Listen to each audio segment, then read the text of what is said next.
Hello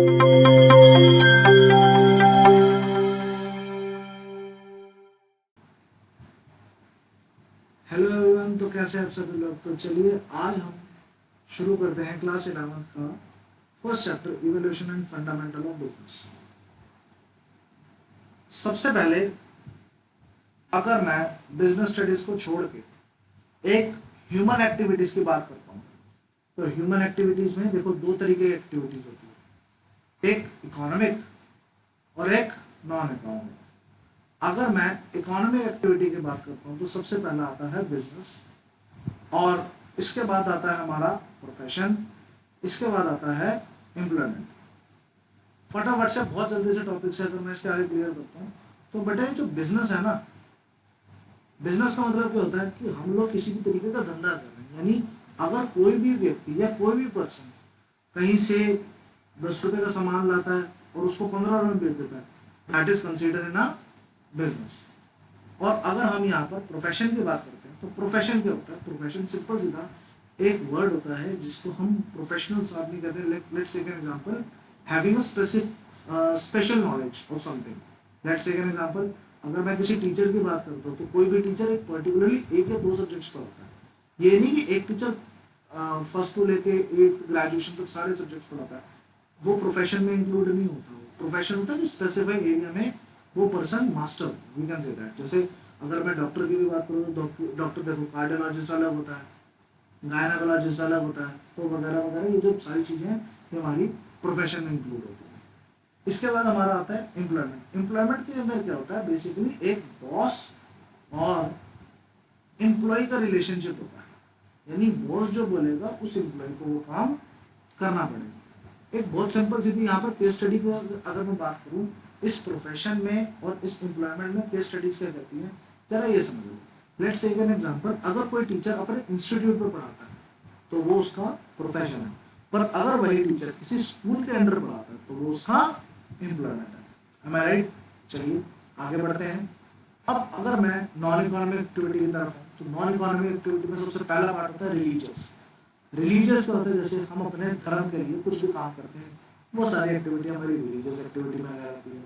और अगर हम सोशल वर्क करें, जैसे मन मर्जी होती है कि हाँ भी किसी गरीब को खाना खिला दिया, किसी गरीब को पढ़ा दिया, किसी गरीब गरीब को कोई और सर्विसेज आपने फैसिलिटी दे दी, तो वो सारा हमारा सोशल वर्क में आ रहा है। अगला है पेट्रियोटिज्म, जिसको हम देशभक्ति का नाम करते हैं। ठीक है, लेट्स से एग्जांपल, हम लोगों ने देशभक्ति के लिए कुछ कर दिया। ठीक है, जैसे अगर एग्जांपल तो हम लोग 15 अगस्त वाले दिन, 26 जनवरी को हम लोग बड़ी सारी पेट्रोटिज्म एक्टिविटीज करते हैं, जिसको देशभक्ति के खिलाफ कहते हैं।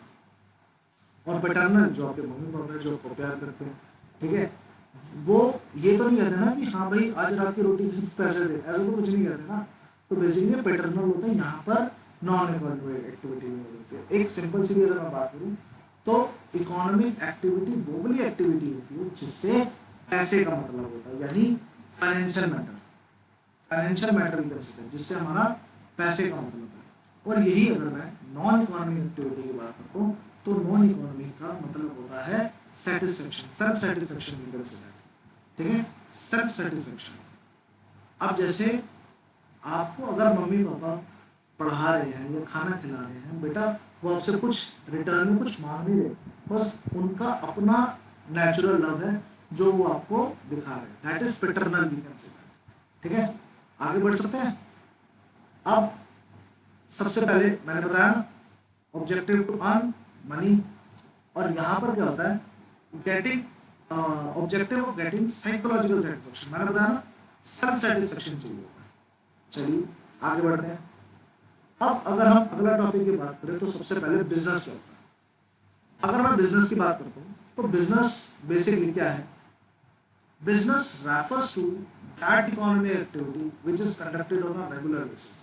बिजनेस का मतलब सिर्फ यही होता है, एक ऐसी इकोनॉमिक एक्टिविटी, अभी हमने पढ़ा ना इकोनॉमिक एक्टिविटी क्या होता है, अर्न मनी, बेसिकली पैसा कमाया जाए। अच्छा, एक और यहाँ पर एग्जांपल देखो, जैसे अगर फॉर एग्जांपल कोई पर्सन है, उसने किसी दूसरे पर्सन को कोई सामान बेच दिया, लेट्स से एग्जांपल अपना घर बेच दिया। अब इस घर की वैल्यू 1 करोड़ है, और इस पर्सन ने जब इसको सामान बेचा, कितना रुपए में बेचा, मान लो 1 रुपए में बेचा, क्या ये इकोनॉमिक एक्टिविटी है या नहीं? बिल्कुल है। मैं कहता हूँ अगर 1 रुपया भी इन्वॉल्व हो जाए ना तो वो हमारी इकोनॉमिक एक्टिविटी में कंसीडर कर जाएगा। अगर मैं यहाँ पर बात करूँ, business refer to that economic activity which is conducted on a regular basis. देखो यहाँ पर 2 पॉइंट है, एक इकोनॉमिक एक्टिविटी पैसे से मतलब होना चाहिए और रेगुलर बेसिस होना चाहिए। दूसरी रेगुलर बेसिस का मतलब बेटा बहुत सिंपल सी बात है, रेगुलर बेसिस का एक छोटा सा ये मतलब है कि वो धंधा, वो बिजनेस रेगुलर होना चाहिए। ये नहीं जब मर्जी आ रहा दुकान खोली काम करा और चले गए, ऐसा नहीं होता। एग्जाम्पल देता हूँ, अगर फॉर एग्जाम्पल मेरे पास एक स्कूटी है, वो स्कूटी अगर मैंने बेच दी, ठीक है, लेट्स टेक एन एग्जाम्पल, मेरे पास एक स्कूटी है, ठीक है, वो स्कूटी मैंने खरीदी मान लो 1/4/2023 में, ठीक है, और ये स्कूटी मैंने बेच दी मान लो जब ये आज से 10 साल बाद खराब हो गई, तो मैंने बेच दी मान लो 1/4/2033 में, 2033 में मैंने ये बेच दी। क्या ये मैं रेगुलर बेच रहा हूँ? नहीं ना, आफ्टर 10 ईयर मैंने बेची जब ये मेरे को खराब लगने लगी। बेसिकली ये जो मैंने करा ये मेरा बिजनेस थोड़ी ना है, ये मैं 10 साल बाद बेच रहा हूँ, तो ये रेगुलर बेसिस तो नहीं है। रेगुलर बेसिस क्या कहता है, आज मैं स्कूटी खरीद रहा हूँ, कल बेच रहा हूँ, कल खरीदी परसों बेच रहा हूँ, इस तरीके से मेरा काम रेगुलर होना चाहिए। अच्छा, motive to earn profit. Business एक ही चीज के लिए आता है, प्रॉफिट के लिए, ठीक है। देखो ऐसा नहीं है कि अगर कोई बिजनेस का लॉस हो तो कोई बिजनेस नहीं, ऐसा कुछ नहीं। अगर प्रॉफिट होगा तो बिजनेस आएगा। यानी कोई भी बिजनेसमैन, कोई भी पर्सन अगर किसी भी तरीके का धंधा करता है, उसके माइंड में सिर्फ एक चीज होती है, दैट इज प्रॉफिट। लॉस होगा दैट इज डिफरेंट मैटर, पर उसके मन में क्या होता है, उसका मोटिव क्या होता है, प्रॉफिट कमाना। थ्रू द प्रोडक्शन, किसी भी चीज का प्रोडक्शन करता है या वो सामान बेचता है, of goods and services. I think ये बिजनेस का पॉइंट समझ में आया होगा। अब हम आगे बढ़ते हैं। अगला जो पॉइंट है हमारा, that is characteristics of business. What do you mean by characteristics of business over here? सबसे पहला कैरेक्टरिस्टिक्स है, देखो हमारे कुछ यहाँ पर 6 से 7 तरीके के कैरेक्टरिस्टिक्स हैं, जो कि हम एक एक पॉइंट को बड़ी ही डीप डिस्कशन में पढ़ेंगे। अगर हम यहाँ पर बात करें तो सबसे पहला है इकोनॉमिक एक्टिविटी। मैंने क्या बोला था, पहले बोल देते इकोनॉमिक एक्टिविटी मतलब फाइनेंशियल मैटर, यानी मोटिव टू अर्न मनी। मैंने यहाँ पर देखो प्रॉफिट नहीं लिखा, मैंने प्रॉफिट लिखने को लिख सकता था, मैंने प्रॉफिट नहीं लिखा, मैंने क्या लिखा, मनी, पैसा कमाना चाहिए। प्रॉफिट आए या ना आए दैट्स अ डिफरेंट थिंग, पर हमारा एक मेन ऑब्जेक्टिव होना चाहिए, दैट इज मोटिव या purpose to earn money, that's it, ठीक है। यही था हमारा इकोनॉमिक एक्टिविटी। अगर हम आगे बात करें, अगला है exchange of goods and services. देखो बिजनेस में सबसे इंपॉर्टेंट होता है कि आप किसी भी तरीके की गुड्स और सर्विसेज की एक्सचेंज कर रहे हो, ठीक है। For business exchange of goods and services is essential, ये बहुत जरूरी है। अगर कोई सामान बिका ही नहीं, किसी ने खरीदा ही नहीं, तो कोई बिजनेस को कैसे कहला दिया, ठीक है। If individual purchases goods and services for a personal use, the personal service is not be considered as business. Let's take an example, अगर मैं, देखो बिजनेस क्या होता है, जैसे ये होलसेल मार्केट है, होलसेल मार्केट, अगर मैं यहां पर गया कुछ सामान लेने और आगे मेरे पास कस्टमर आते थे, एक्चुअली में मैं एक रिटेलर हूं, ठीक है, तो मैंने यहां से सामान लिया, इनको सामान बेच दिया, तो ये क्या कंसीडर कहलाता है, क्या कंसीडर, ये अब एक्सचेंज हुआ ना, सामान कहीं से लाया, सामान कहीं से लाया और कहीं को बेच दिया, ठीक है, दैट इज एक्सचेंज। पर अगर मैं पर्सनली, मैं customer, we can say that customer, अगर किसी दुकान से यानी किसी शॉप से अगर मैं कोई सामान खरीद रहा हूँ मेरे पर्सनल यूज के लिए, तो उसको कंसीडर डिक्लेयर नहीं करेंगे, इस चीज का जरूरत है, ठीक है। चलो अगला पॉइंट पढ़ते हैं।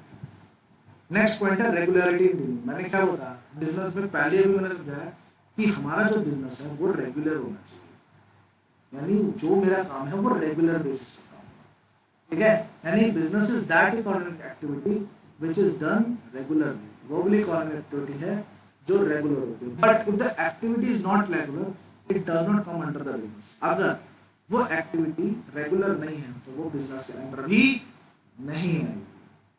ठीक है, फोर्थ पॉइंट आगे देखते हैं। फोर्थ पॉइंट है हमारा प्रॉफिट मोटिव। अगर मैं यहाँ पर प्रॉफिट मोटिव की बात करता हूँ तो बेटा देखो मैंने क्या बोला था, मोटिव मेरा प्रॉफिट हो, भले लॉस हो जाए कोई दिक्कत नहीं, पर दिमाग में एक बिजनेसमैन के माइंड में सिर्फ प्रॉफिट चलना चाहिए। अगर प्रॉफिट चल रहा हो, प्रॉफिट के बेसिस पे वो कोई भी एक्टिविटी कर रहा है, तो उस चीज को उस मतलब वी कैन से दैट उस चीज को हम बिजनेस कह रहे हैं। In order to consider any purchase or sale of a business, it is essential that purpose of the person concerned is to earn profit. Purpose क्या हो? Purpose, main motive क्या हो? पैसा कमाना। But sometimes efforts to earn profit can result some loss. कोई बात नहीं, loss हो गया तो क्या? It cannot be said that in a case of loss it will be not considered as a business. अगर लॉस हुआ तो हम ये नहीं कह सकते कि वो बिजनेस नहीं था, मोटिव प्रॉफिट था, लॉस हो गया दैट्स अ डिफरेंट। ठीक है, यही भी समझा रहा था। चलिए अगला पॉइंट है हमारा एलिमेंट ऑफ रिस्क। अगर मैं एलिमेंट ऑफ रिस्क की बात करती हूँ तो बेटा रिस्क बिजनेस का बहुत इंपॉर्टेंट कंसेप्ट है। मैं कहता हूँ business should not be considered as bed of roses. Business का मतलब ये नहीं है कि भैया बिजनेस खोला और एकदम से पैसा आना शुरू हो गया। बिजनेस के साथ साथ रिस्क भी इन्वॉल्व होता है। मैं कहता हूँ अगर जितना ज्यादा हमारा बिजनेस बड़ा है उतना ही बड़ा हमारा रिस्क भी होगा। ठीक है, एग्जांपल देता हूँ। जैसे अगर एक चाय वाला अपनी चाय की दुकान खोलता है तो यहाँ पर उसका कम पैसा लगा, कम रिस्क है। अब कम रिस्क के साथ साथ हमारा प्रॉफिट मार्जिन भी कम ही होता है। पर अगर यही लेट्स से एन एग्जांपल, अगर मैं एक नॉर्मल सी चाय की दुकान खोलूं तो उसमें रिस्क ज्यादा है, मतलब रिस्क कम है और बिजनेस का जो लेवल है वो भी कम है। पर अगर मैंने मान लो एमबीए चाय वाला की फ्रेंचाइजी ली तो मेरा, क्योंकि मैं उसको फ्रेंचाइजी के पैसे दूंगा तो मेरा बिजनेस बड़ा हुआ और मेरा रिस्क भी उतना ही बड़ा हुआ। यानी जितना बड़ा बिजनेस उतना बड़ा रिस्क। अ लिटिल मिस्टेक और a helplessness in finding a solution to a problem can destroy the whole business. एक छोटी सी गलती मेरे बिजनेस को पूरा तबाह भी कर सकती है। हेंस प्रॉफिट और loss go hand in hand in a business like up and down. कभी कभार देखो बिजनेस क्या है, एक अप एंड डाउन की गेम है। बिजनेस कभी मैं कहता हूँ ऐसे चलेगा, फिर ऐसे आ जाएगा, फिर ऐसे चलेगा, ऐसे आ जाएगा। तो ये अप एंड डाउन बिजनेस में चलते हैं। ठीक है, मैं फिर बोलता हूँ जितना बड़ा बिजनेस उतना बड़ा रिस्क और उतना बड़ा प्रॉफिट, और जितना छोटा बिजनेस उतना छोटा रिस्क उतना छोटा। ठीक है, next point, creation of utility. What we consider creation of utility over here. Creation of utility कहती है in order to make thing more useful for society their utility enhance by the effort of the business. यानी बेटा utility भी create करती है, market की demand को भी क्रिएट करती है। आज 1 लाख का फोन अगर आईफोन बिक रहा है तो उसके कुछ यूटिलिटी है। मैं सिंपल सी बात बताता हूँ, यूटिलिटी आप सभी ने इकोनॉमिक्स में पढ़ा होगा। यूटिलिटी क्या डिफाइन करती है, मैं कह सकता हूँ सेटिस्फैक्शन पावर। और वही है, अगर मैं कहता हूँ कोई भी बिजनेस मार्केट में क्यों चलता है, उसका सिर्फ एक मोटिव है कि वो कस्टमर की नीड को पूरा कर रहा है, तभी वो चल रहा है। Let's take an example, Apple भी मार्केट में तब चल रहा है जब उसका कस्टमर उससे सेटिस्फाइड। आज से 7-8 साल या 10 साल पहले एक फोन आया था, मैं से नाम नहीं लूंगा, मतलब बेसिकली समझाने के लिए, एजुकेशन पर्पस के लिए, ठीक है। तो एक माइक्रोमैक्स का फोन आया था। माइक्रोमैक्स का फोन चला पर इतना नहीं चल पाया, क्यों? क्योंकि वो अपने कस्टमर की सेटिस्फेक्शन पावर को पूरा नहीं कर पाता। दैट्स व्हाई वो नहीं चला। सैमसंग चल रहे हैं, एप्पल चल रहे हैं, ओप्पो, वीवो वगैरह ऐसे फोन चल रहे हैं, क्यों? क्योंकि ये सेटिस्फेक्शन पावर रखते हैं, यानी ये अपने कस्टमर को सेटिस्फाइड करते हैं पूरे तरीके से। In order to make more useful for society their utility is enhanced by the efforts of business. ये बिजनेसमैन ही है जो सेटिस्फेक्शन लाता है प्रोडक्ट में। ठीक है, अब हमारा एक नया टॉपिक, प्रोफेशन। प्रोफेशन का मतलब मैंने आप सभी को बताया, प्रोफेशन का मतलब क्या होता है कि किसी भी पर्सन के पास कुछ स्पेसिफिक नॉलेज है। अब लेट्स टेक एन एग्जांपल, मैं भी खुद प्रोफेशनली कॉमर्स टीचर, यानी मैं कॉमर्स के सब्जेक्ट पढ़ाता हूँ, ठीक है। पर अगर मेरे से कोई आके ये बोल दे कि अमन सर फ्रेंच पढ़ा दो या अमन सर स्पेनिश पढ़ा दो, तो भैया मैं नहीं पढ़ा सकता, क्योंकि मैं उस चीज़ में प्रोफेशनल नहीं हूँ। मेरे जितने भी कॉमर्स सब्जेक्ट हैं, अगर वो मेरे से आके पूछे तो वो मैं बिल्कुल 100% डैम श्योर समझा दूंगा, पढ़ाऊंगा। पर अगर मेरे से कोई बोले कि अमन सर मुझे इंग्लिश पढ़ा दो, अमन सर मुझे हिंदी पढ़ा दो, तो मैं नहीं पढ़ा, क्योंकि मेरे को स्पेसिफिक नॉलेज सिर्फ कॉमर्स बैकग्राउंड की है। अब क्या कहता है, इट रेफर टू दैट, क्योंकि ये भी एक इकोनॉमिक एक्टिविटी है, ठीक है, यहाँ से भी एक पर्सन पैसे कमाता है। It refer to that economic activity which is conducted by a person having some special knowledge और स्किल, या तो उसके पास स्पेशल कुछ नॉलेज होती है और स्पेशल स्किल होती है, ठीक है, which is used impartially to some various section of the society, जो कि यूज करता है different section of the society में, डिफरेंट लोगों के ऊपर यूज करता है, ठीक है। अब कहने को एक डॉक्टर भी हो सकता है, ठीक है, एक मैं कह सकता हूँ बिजनेसमैन भी हो सकता है, वकील भी हो सकता है, कुछ भी हो सकता है।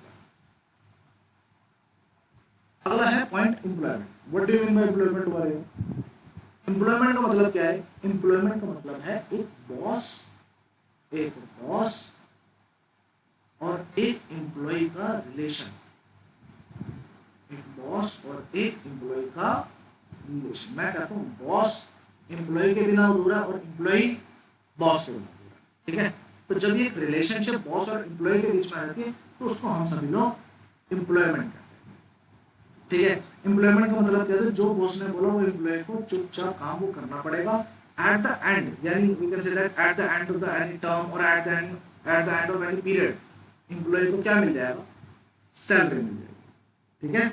आगे बात करते हैं एम्प्लॉय की डेफिनेशन क्या है। Employment is that economic activity under which people work for other, यानी जो लोग हैं वो किसी दूसरे के अंडर काम करते हैं टू रिसीव, ताकि एंड में रेम्यूनरेशन। देखो मैंने सैलरी लिखा है, सैलरी का मतलब रेम्यूनरेशन होता है, ठीक है।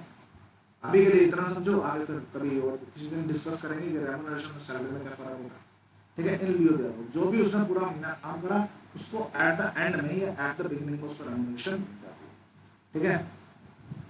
अब सबसे पहले हम इनके डिफरेंस बिटवीन पढ़ेंगे। क्या पढ़ेंगे?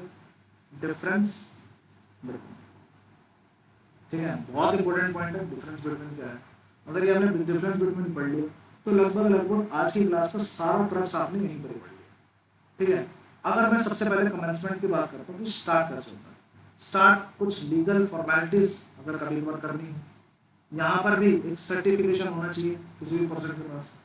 एम्प्लॉयमेंट के लिए एक अपॉइंटमेंट होनी चाहिए।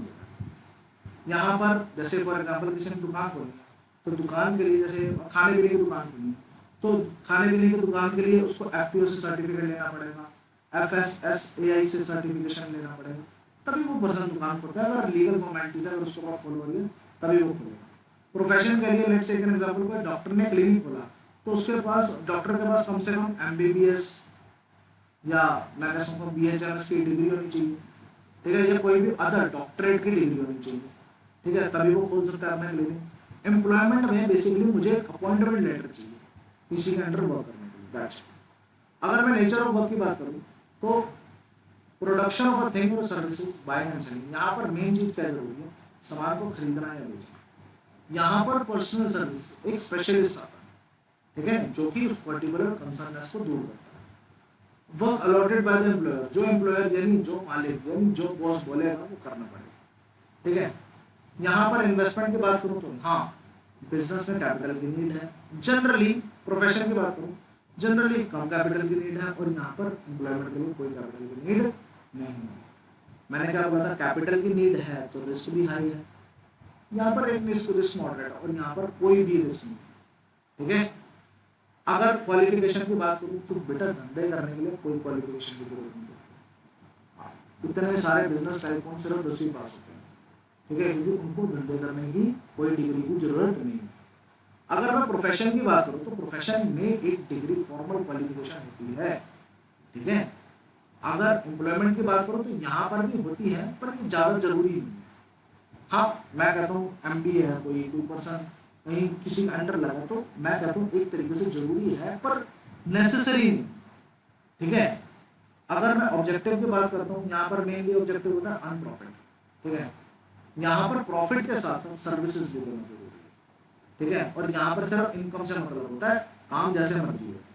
Transfer of interest, yes, businessman अपना धंधा किसी और को ट्रांसफर कर सकता है, प्रोफेशनल नहीं कर सकता। एग्जांपल देखो, अगर जैसे मुकेश अंबानी आगे चल के अपना बिजनेस किसको दे देगा, अपने बच्चों को दे देगा, आनंद अंबानी को दे देगा।